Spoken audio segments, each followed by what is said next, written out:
Hey everybody, thanks for joining the channel. Today we are talking about making your own mock-up templates in Photoshop with AI so that you don't have to, one, go purchase a bunch from somebody else, and two, you'll have something unique for yourself. And here's an example I'm going to show you. We're going to turn this guy into this guy. All right, so stick around and I'll show you how to do it. So the first step that I want to do is I want to try to find a mock-up that I want to kind of emulate, right? Something that sparks my attention so that I can hopefully spark other people's attentions with what I'm about to generate. So if you're new to Midjourney, like I was only a few months ago, and you don't really know a whole lot about prompting, I'll show you a way to do it without actually having to worry about trying to be flustered with all the various ways you can enter key phrases and whatnot to get your desired image. So I just went to Google, I went to nursery wall art mockups, and just kind of looking for something interesting, something that stands out. Okay, so this one looks pretty good. It looks fairly basic. You got the prominence of the crib down below, and you have your uniformly shaped and sized artwork. All right, we are going to go ahead and do a little bit of controversial activities here. We are not going to steal this, but we are going to use it as a reference. So we're going to save the image. I'll go ahead and save it to my desktop amongst all my other stuff. Now what I want to do is I want to go over to my Midjourney, and what we're going to do is we're going to type in /describe space, and when you hit space it's going to say drag and drop or click to upload the file. So I'm going to go here. Okay, here it is. All right, I'm going to hit enter. Pardon me, enter. All right, so now it gave us basically 4 possibilities of a possible prompt that can yield a similar result. Okay, 3 framed photos of the wall in a baby nursery with an antique crib in a style of a minimalist typography. Very good, we'll go with that. Okay, so we're gonna just copy that. We're not going to use this aspect ratio because this is a very strange ratio, and what we're going to do is we're going to say /imagine, and then we're going to paste that prompt that we just got into here, and we'll probably get something semi-similar. Okay, now there's a couple little things I want to add here. So at the very end we have --AR, which means aspect ratio. So if you're posting your products on Etsy, you're going to want to use the aspect ratio that Etsy uses. Okay, so I forget what it is, so I'm gonna have to Google it here. So according to this, it says 4:3. Okay, so we'll go ahead and go with 4:3. So I'm gonna go back over to my thing here. So you want the --AR space 4:3. Now the other thing I'm going to do is I want to introduce a lot of variety to the options that it's going to generate for me. So I'm also going to add --chaos 100, and you could set it from 1 to 100. Basically you could think of it as percentages, so 1 being 1% chaos and 100 being 100% chaos. We're going to go ahead and hit enter and see what it gives us. These all look kind of strange, so it may take a couple of times to get what you're looking for. The other thing we could do is also add something into here. I'm going to take this weird dabble set because I don't understand what that is. So I'm just going to say style of mock-up image, and then I'm going to say frame photos on the wall of a baby nursery. I'm going to say framed blank canvas on the wall. So basically you take what it recommends up here as possible prompts, and then you just tweak a couple words, change a couple of settings and whatnot so you can try to drive at the output that you're looking for. Here we go. We might actually be in luck with this one right here. So let's take a look. I think we can actually work with this one. This one looks really good, actually. These are uniform on both sides. The frame looks real and doesn't look oddly proportioned like some of these other ones, and these frames are definitely workable. So I'm going to go ahead and take this one. So let's go upscale number 2, and I'm going to right click, save image. I am not super good at Photoshop. I mean, I used to know it a long time ago. I didn't use it for years, and then now I'm just coming back to it. I've only been relearning it for a short period of time here, so I'm not trying to steer you into being worried about it. I'm just saying that I'm not very experienced and I could figure this out, so you guys can figure it out too. Okay, so just follow along. First thing I like to do is I always find that the colors aren't really well balanced, and the contrast is kind of crappy, and the tone is all wrong. So the first thing I like to do is I like to go to image, and I go to auto tone. This one, in this case, it didn't really do anything. Auto contrast also didn't really do anything, and auto color. And actually, this one apparently looked really well balanced and everything, all on its own. So the other thing I go to after that, I like to go to image and adjustments, curves. And you could fuss about with these lines and try to make it look pretty, but I just go to options, and then it's auto color correction options. There's a handful of these. Enhance brightness and contrast kind of brightens things up, and I'll show you what that looks like. So this is before, kind of a little dark, a little dreary, and boom, this kind of brightens things up, right? The last thing I like to do before I upscale this a little bit so it views better is I like to go to image, adjustments, and vibrance, because I find that Midjourney tends to keep things pretty undersaturated and under vibrant. So there's not a lot here, there's a lot of gray, but at least the color of these lamps could probably be improved upon a little bit. So I'll bump this up 10 and maybe bump this up to like 35 or so. See, it just brings a color to make it look a little more natural, right? So if I could see before and after, maybe you can't really see the difference in the compressed video that is YouTube, but I could tell here this is a little bit more warm, looks like an actual lamp light that you would expect to see. So the next thing I want to do is I want to upscale it, okay? So I already have Topaz Gigapixel AI. I can put a link in the description as to the product and how to get it. And basically I just like to upscale it about 4x, you know, enough for me to work with and for it to look good if I have to zoom in. And for these types of images that are just mock-ups, I don't do anything fancy. Over here for the settings, I do 4x, and the AI model, I just put high quality. Noise suppression, there's not really going to be any noise because the AI doesn't really induce any noise that I'm aware of. And reduce blur, I usually put it about 50% because that actually ends up sharpening it up a little bit. Fixed compression, it's not really compressed, and there's no face recovery or gamma correction. So I'll hit apply. It'll do its thing. Boom, now it's bigger, okay? I will do one more thing. Sometimes you can get kind of a fuzzy image, so I'll go to filter and sharpen and smart sharpen, okay? And I'll go ahead and kind of look at the edge of a picture frame here. And I usually don't go crazy overboard. All I do is 100. Now, if you sit here and slide this radius scale, that's the pixel radius, obviously it's gonna look terrible. So I like to start kind of here, and then maybe go about 2 pixels, 2.5, and then you can cycle preview on and off, and just a little bit more sharpness there. Makes it look a little cleaner, a little crisper. Yeah, there we go. Okay, and that's all I do to prep the image.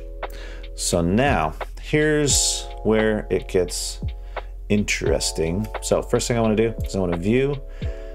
If you don't have rulers enabled already, I want to view my rulers, and that's these rulers up here on the edges and on the side over here, because those are going to come in handy in a little bit.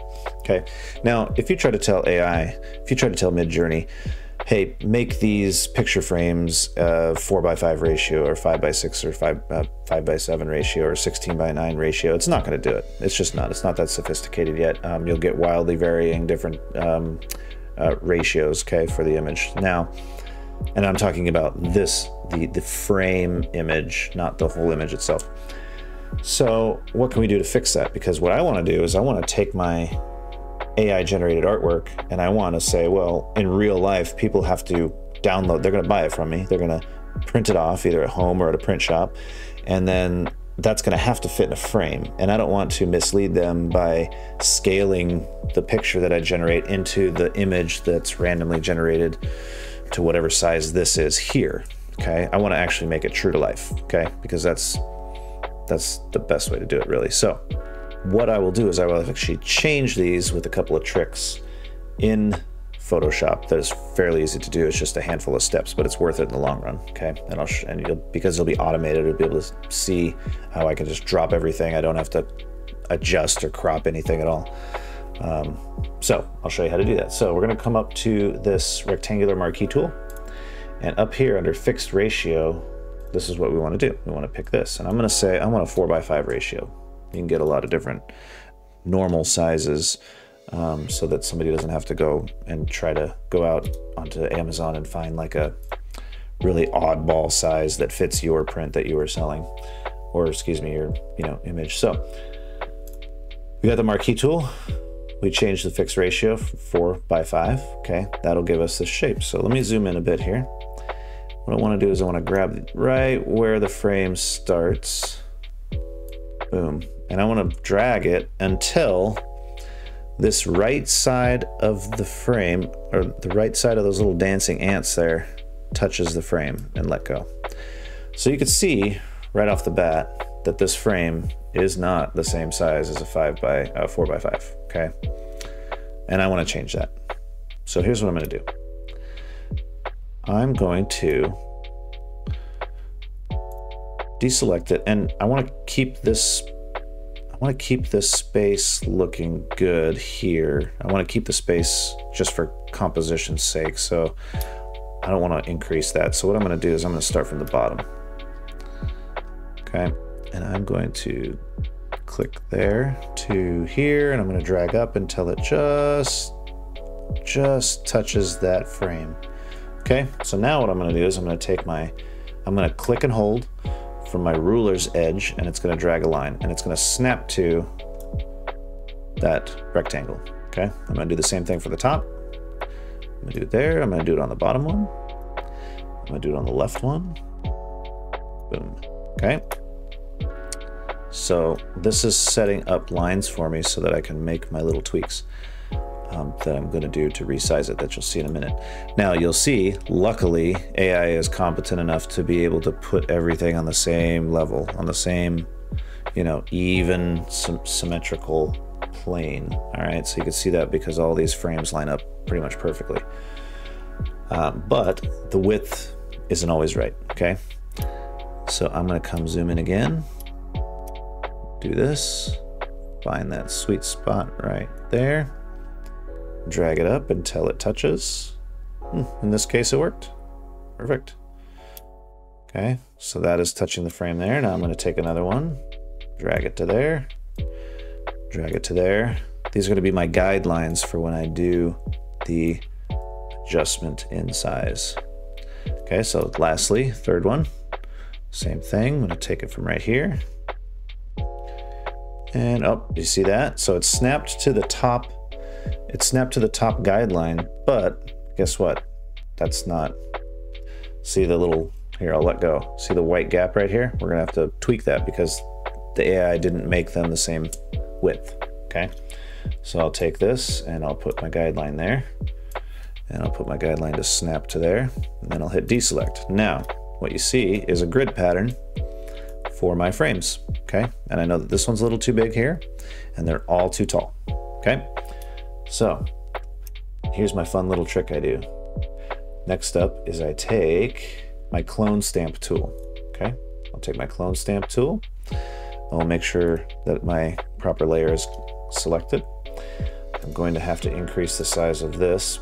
Up here, I'm gonna have to increase the size of the brush. So you wanna click that little caret and increase the size so that it's about that big will be good, okay? Now what you want to do is you want to hold your Alt button and it'll look like little crosshairs, okay? Now here's the trick. So let me zoom in. Here's the trick I do. So I want to click right where the top of the current frame is, like that. And you'll see this little phantom. This phantom image is saying, well, this is what I'm going to duplicate, okay? So what I want to do is I want to line it up right where I want it to be. Okay. But before I do that, I have to zoom out because I want to do this for all of the top of all three. Okay. So here's what I'm going to do. I'm going to take this and I'm going to go right there. That looks, nope, maybe right there. Then I hold it and I just start painting. And I just start painting and I don't let go of the mouse. I just start painting and it magically basically duplicates where I clicked and puts it in a different spot. Okay. Boom. Now, sometimes you'll get a little bit of a misalignment like I did here. See how that line doesn't really match up quite well. So if you mess up like that, just Hit undo. Try to line it up a bit better at the beginning here. There. Okay. Okay, well, here we go. Let's see if that looks good. Now, that all looks good. Next thing is well, hey, look, we got all these images here. We don't want those there at all. Okay, so first attempt I usually like to take is I like to use the remove tool. Okay, could undo it. I'm gonna say, okay, we'll remove this middle guy, right? Okay, got closer. Remove this. Sometimes you just gotta paint over it a few times before it kind of realizes like, oh, this is what you want me to do. Boom. All right, that one's gone. Same thing here. Boom, that was gone. That was easy. Next one is like this. Let's see if it does it. I don't know if it's gonna like it. Oh, look at that. Nice. Got lucky there.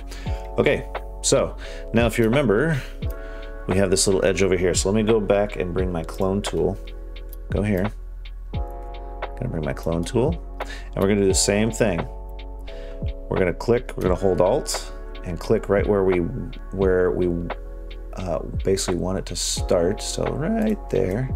And then when you move it, you'll see that ghost, right? You'll see that ghost. You can tell where it's gonna go. Okay, so this time what I'm gonna do is I'm gonna put it right here, move it over a little.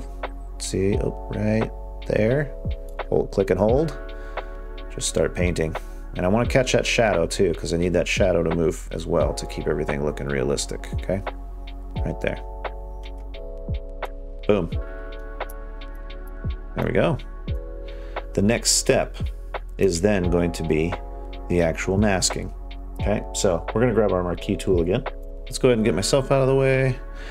And then we're going to go ahead and create a couple new layers. So we're going to go 1, 2, 3 new layers. So I'm going to select the first layer, and we're going to be working on this first image. So I'm going to hit the marquee tool. We're going to basically click where our guidelines are, drag it, boom, put it to there.